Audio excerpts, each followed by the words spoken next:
was the girl next door who became an overnight pop sensation. It was pure Hit Factory stuff. Her image kind of matched the music, really. It was light-hearted, frothy pop. But then she rebelled against the hit machine that made her... Kylie Minogue will not let anyone stand in her way to stop where she wants to go. Only to be reborn once again as pop perfection. The slogan would have been, Kylie, have you forgotten how hot she is? An expert at playing the media, she has tried to keep her personal life out of the public eye. The only people that have really spoken about Kylie's relationships are the men involved. Her battle with cancer has now propelled her to iconic status. But who is really behind the pose? There's not much emotion in what she does. It's like a facade, and it's a very brittle facade. Kylie is exposed.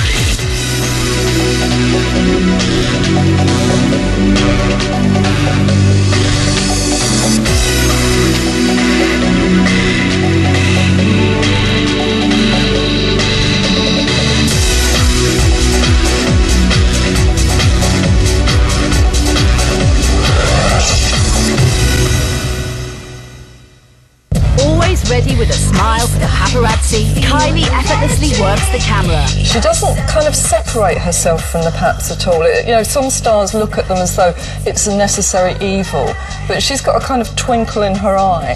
Famous for her enigmatic celebrity, she has one of the most tightly controlled PR strategies in pop. Exposed will bring you a look at the pictures that have created such a controversial icon and the ultimate pop idol. The whole point of Kylie is it's a facade. People don't buy Kylie records and go, oh, I wonder what's going on in her soul. Who's interested in that? The whole thing is a fantasy. It is not real. Kylie's Showgirl tour kicked off in Glasgow in March 2005, and she embarked upon a grueling schedule across Europe. The image of the showgirl embodied everything she stood for. Kylie was born to entertain and driven to delight her audience. She was a showstopper, basically, from beginning to end. You expect something spectacular, and Kylie gave it to us. She was in a sort of classic Moulin Rouge outfit, plumes up to here, you know, making her about 6 feet tall, which is a big feature for little pint-sized Kylie. Kylie had been receiving rave reviews in the press for her spectacular performances and was about to begin the Australian leg of the tour when devastating news hit the headlines. She suddenly found a lump, disappeared off the scene, came back weeks later and announced publicly that she had breast cancer. I mean, this is our little Kylie, and suddenly she might be dead. It was very, very serious. It was the biggest story of the year. It was enormous tabloid news. It was enormous broadsheet paper news as well. I think it had this kind of double impact in that she was so famous, yet we knew so little about her, and all of a sudden she'd shown this vulnerability. People suddenly saw her as a human being just like us. It's the worst, most unbelievable story because it is like this should not happen to the fantasy.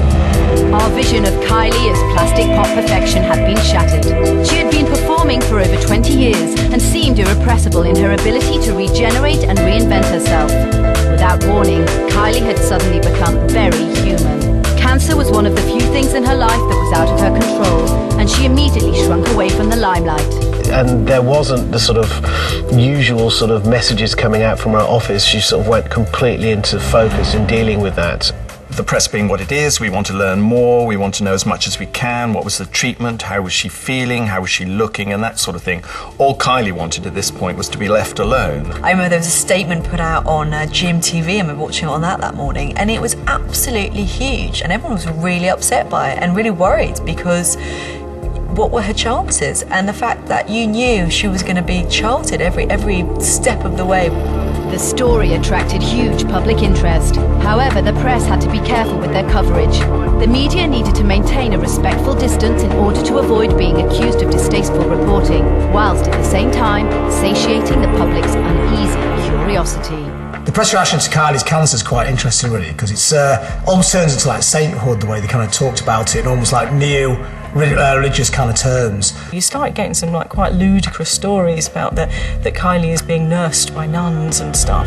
How do you write about something like that? It's a difficult one to write about, but of course they utterly sensationalise it like they always do. And you know, in the end, in Australia, they had to like virtue court orders to stop the press trying to like get stories off the family and off Kylie as well. A steady stream of unsettling photos depicting her recovery filtered through to the media, and the public discreetly devoured every shot seized of the star. You know, obviously people did want to see the first pictures of her, not necessarily looking bad, because I think no one really wanted to see her look bad. No one wanted to see the reality of Kylie with cancer, which was bloating from chemotherapy, a headscarf. I think there's always a sort of perverse fascination that we want to see how somebody ill is doing. And I think from the point of view of showing us that Kylie was still alive, the pictures were, you know, fair enough. The press were a lot less intrusive than they may have been with someone else.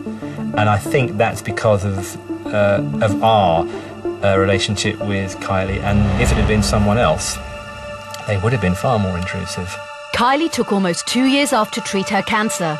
To show the world she was well again, she decided to pick up where she had left off and resume touring in Australia.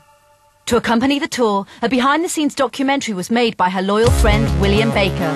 The film was called White Diamond and promised to be a revelatory portrait of the star. For anybody to believe that White Diamonds was going to be like a warts-and-all documentary must be really, really stupid or utterly naive. Because when you're someone like Kylie, you're not going to tell the story. She'll probably tell her own story in the end, but you're not going to do it now. Now you've got records coming out.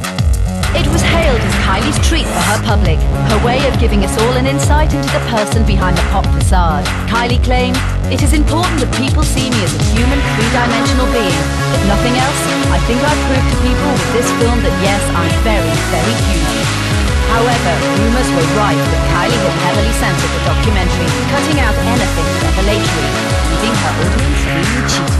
Was this the first spark of a Kylie backlash? Or after 20 years sustaining such a tightly guarded image, did we never really expect her to give anything away? Kylie is not in the business or interested in self-revelation.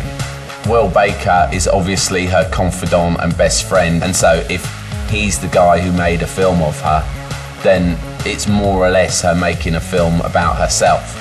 So why you should expect any dark revelations from something like that, I don't know. Coming up, Kylie delights in shocking the public as she delves into her dark side. All of a sudden, I'm dating Michael Hutchence. Well, hold on a minute. Back up the truck. This doesn't go. And the pop princess is reborn as she reveals her best asset. Where has she been hiding that pert little thing?